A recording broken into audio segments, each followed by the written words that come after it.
Hey everyone, it's good to see you this evening. My name is Todd Lovell. I am the pastor at the Vine of Northwest Arkansas. I'm just going to take some time this evening to do a little bit of an AMA. And an AMA, you might be wondering, AMA is something that happens on the interwebs from time to time called Ask Me Anything. And it's a time when you, as the viewer, can ask me any question you want. Now, that doesn't mean that I'm necessarily going to have an answer. I hope I do. But I will be checking my phone in the comments. I'll also be checking the chat.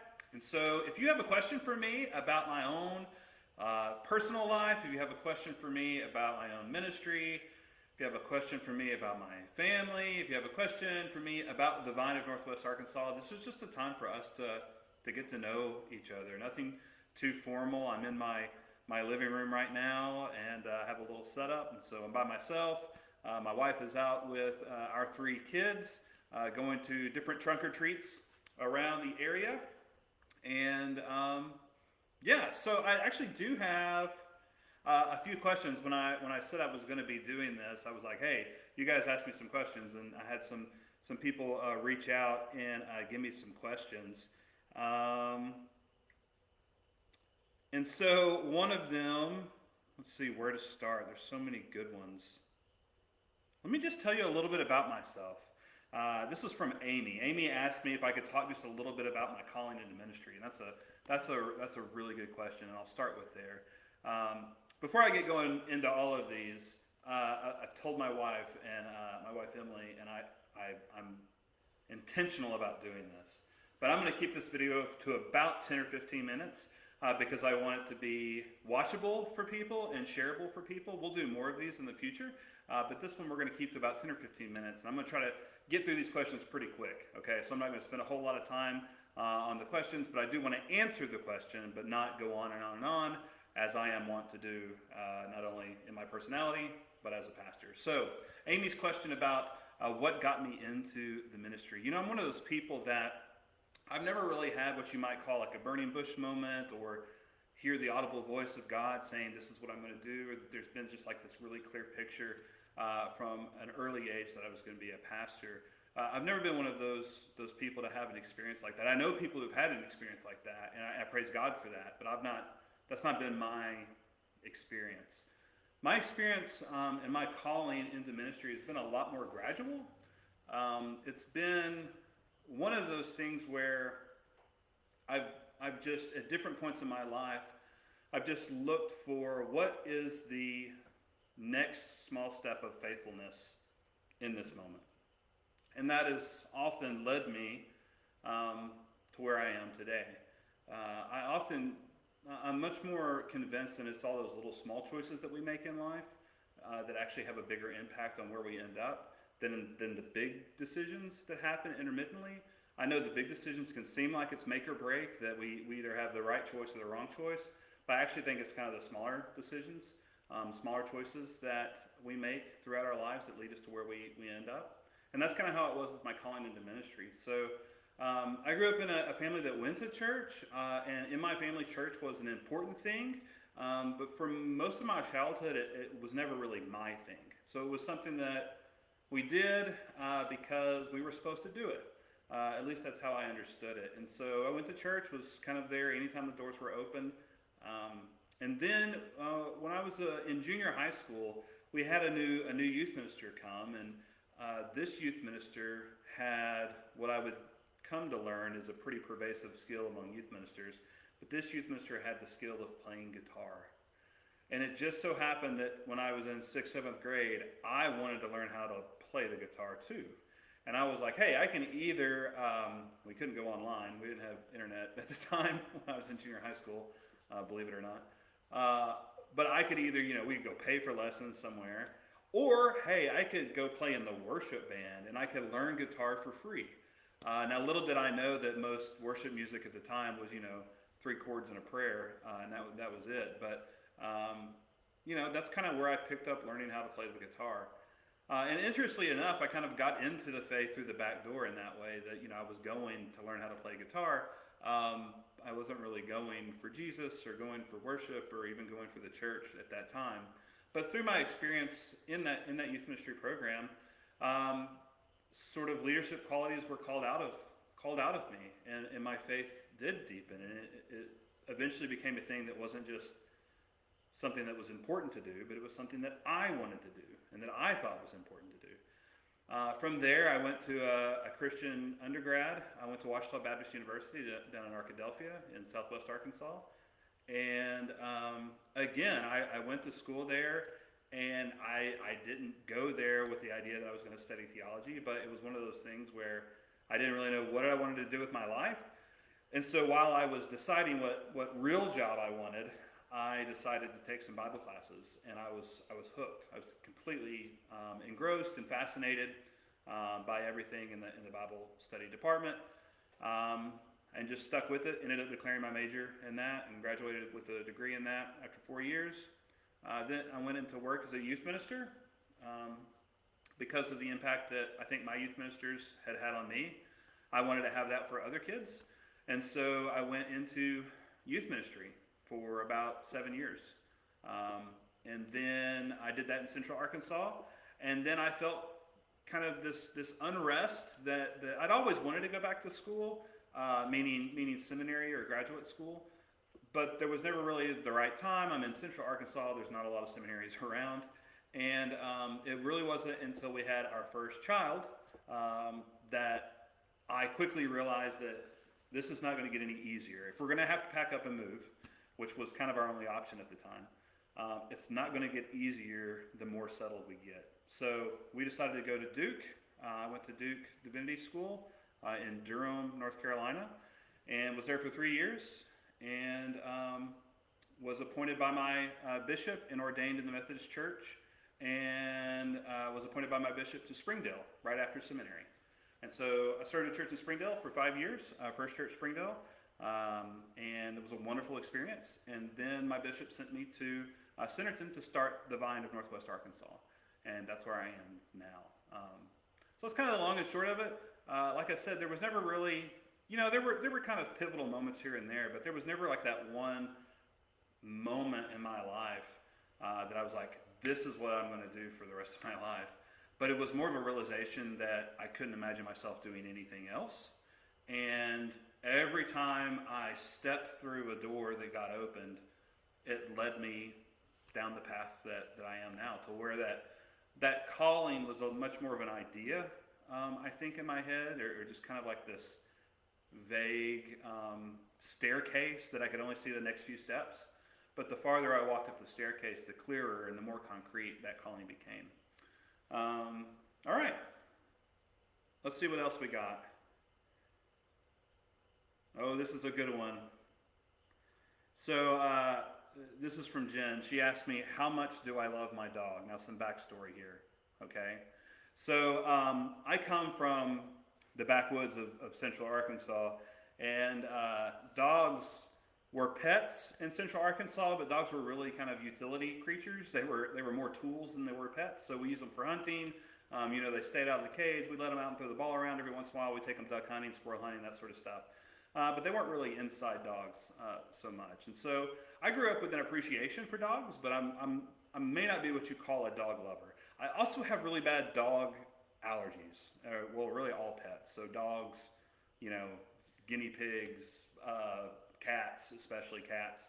I kind of have all of those allergies, and so I never really been a dog person. Now, the irony in that is, I married perhaps the biggest dog person on the planet, my wife Emily, and she's one of these people that has had not just dogs, but siblings that happen to be canine. Okay, she's had like dogs throughout her entire life that have been right there by her side for her entire life. And so when we got married, kind of the deal was, hey, instead of, you get to pick 2 legs or four legs, basically, Todd. And so I wasn't quite ready to have children of the 2-legged variety. So we actually got a dog named Maddie. Maddie kind of tragically passed away a few years ago. And then just this spring, we got a new puppy named Mabel. And Mabel's over here somewhere. Mabel, come here. Mabel, you want to come here? She's wrapped up on a blanket. I may not get her to move. Mabel, hey, come here. Here she comes. Come here, Mabel. Come say hi. Oh, let me see if I can pick her up. Oh, there she is. Say hi, Mabel. Mabel is a golden doodle. No, Mabel is a double doodle. I'm sorry. My wife is screaming at the screen right now. Yeah, and so the doodle aspect is a poodle lab mix. And so I don't have any allergies because poodles are hypoallergenic. And so that's how we get around that. So that's how much I love my dog, Jen. Thank you so much for asking, I say ironically. If I didn't live in Arkansas, where would I want to live and why? I am a mountain person. Thank God for the Ozarks. I'm a mountain person. Now, my wife is a beach person. She could go to the beach. I'm not a big fan of sand. Don't like sand. Gets everywhere. Don't like it. I don't like being hot. I'm a big guy. I sweat a lot. I tell people I don't have a sweating problem. I'm actually quite good at it. And so the beach is just not that great of an experience for me. I would much rather be in the mountains. And so that's where we are right now up here in Northwest Arkansas in the Ozarks. But hey, put me out west somewhere. You know, I've taken several trips out to Colorado, even like Santa Fe, like the New Mexico, Arizona area, kind of the Southwest even is really an awesome spot. I've never lived out there. I've never done anything more than visit out there, but I would like to try that out someday. I think that would be pretty cool to live out there. Drier air and some mountains and cooler weather. Most embarrassing or funny moment while preaching? Oh, geez. You know, some people that have seen me preach before may have an idea of what this is, but thankfully, nothing comes to mind right now. I mean, so here's the deal, like when you preach, time slows down. Well, it's weird. Time slows down and speeds up at the same time. So there have been times when I'm preaching when I lose my train of thought, or I lose my space in my notes, or I say something in a wrong spot and it gets me confused. And then you just the wheels start turning in your head and you start going 100 miles an hour, right? And I feel, you know, the sweat kind of comes on the back of your neck and your voice starts quivering a little bit and you get a little anxious and you feel, you know, you sit down and you're like, oh, that was embarrassing. But then I go back and watch the video and like, it's not that bad at all. Like, it just seemed like it because my mind was moving so quickly. It seemed like, oh my gosh, that pause took forever. Right? It's like I paused for 30 seconds. It's like, no, you paused for like 3 seconds. It wasn't really that bad. And so I will say the thing that scares me the most when I'm preaching, and this is not so much preaching as it is some of the other things that you do as a pastor, like baptisms or funerals or weddings or confirmations or kind of special moments. Forgetting people's names. Forgetting people's names will keep you up at night. And you have no idea the fear that comes whenever somebody that you know, you're good friends with, you were just at their house last weekend having a barbecue, right? You just met with them before the service and met their entire family. And they walk forward and you're supposed to call them by name and all of a sudden you're blank and you can't think of their name. Like that's what I wake up at night in cold sweats about. It's not really the preaching side of it, because I think the Spirit of God moves through that stuff kind of regardless of how I feel about it. Thank God. But the forgetting of people's names, that's stuff that you can't take back. If you call somebody Susan and their name is Sharon, you can't put that toothpaste back in the tube. And if you don't acknowledge it, it's super embarrassing. And if you do acknowledge it, it's super embarrassing. So anyway, there you go. There's some behind the scenes. All right, we're coming up on 14 minutes. My wife is watching me. I can tell in the chat. So I'm going to do one more. And then I'm going to save some of these for the next time. Because there will be a next time. We might do these every few weeks. So be on the lookout because I want to do everything that I can to help you to get to know me. And if you have questions, feel free to send them to me either in a message or send them to me on the Vine Facebook page or send them to my personal account. If you have my phone number, text them to me, and I'll kind of keep a log for those going forward. And that way, each time we have one of these, I'll be able to answer some questions. Ooh, here's a good one. Do you believe in ghosts? That is a very good question. Okay. It kind of depends on how you define ghost. I don't believe that the scriptures give a clear picture that we, or that I, will exist in some cloudy apparition after I'm dead and will have to roam the earth seeking vengeance or seeking reparations for stuff that I've done wrong in this life. So I don't believe in ghosts in that sense. I will say I do believe in spirits, and I do believe that there is a spiritual world beyond the natural world, or what you might call a supernatural world beyond the natural world, and that those spirits can influence quite a bit of things. The spirits can influence people's actions and behaviors. The spirits can influence people's surroundings. And I think we have quite a bit of evidence for that in the scriptures. And I think it's my opinion that when you read stuff like that in the scriptures, that's not meant metaphorically. That when the authors are writing things about spirits doing certain things, or angels or messengers, which is kind of what I would lump spirits into, spiritual beings, that the writers, when they're writing stories about that, are not meaning that metaphorically or allegorically. I think that there is some sort of reality to the experience people have with that.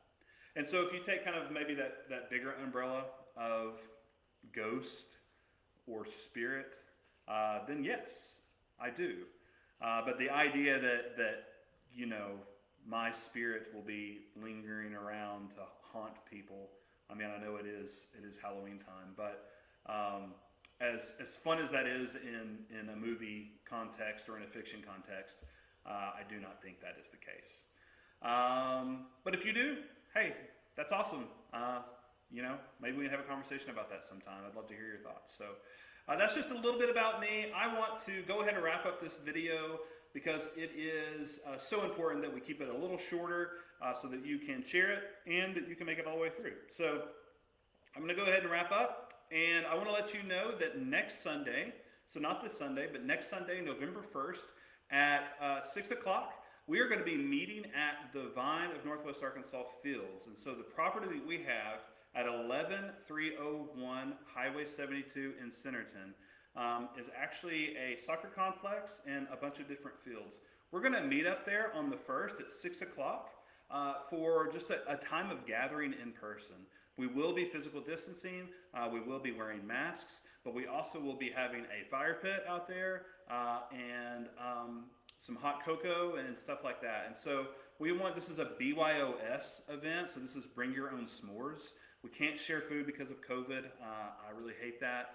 But we can't share food because of COVID. But what we can do is invite you to bring whatever you want to put over the fire and make your own s'mores. And we're going to do that together. We're going to have some live music by local legend John Dooley. Shout out to John if he's watching this, or anybody that knows John in the area. John's like one of those guys that is prolific in the music scene up here in Northwest Arkansas and kind of in the surrounding areas in Oklahoma and down towards Fort Smith and that area. But he's going to be leading worship for us on Sunday at 6 o'clock. We're going to be 6 to 7:30. It's going to be dark. Remember that we gain an hour next week, and so it's going to be dark. We're going to have the fire going, have some lights out there. Bring a lawn chair, bring a picnic blanket, bring your friends. If you want to learn more about the Vine, if you want to learn more about who I am as a pastor and what our mission and vision is for the Vine of Northwest Arkansas, that will be an awesome place to do it. And I know if you're anything like me, you are craving some interpersonal connections with people. And so that'll be a wonderful opportunity to do that. That'll wind up our time tonight. Thank you so much for joining us. Again, we'll do this again really soon. Go ahead and send your questions in, and I'll be gathering those up for the next AMA coming your way. But for now, I am Todd Lovell, pastor of the Vine of Northwest Arkansas. Thank you so much for joining us, and we will see you soon. Bye-bye.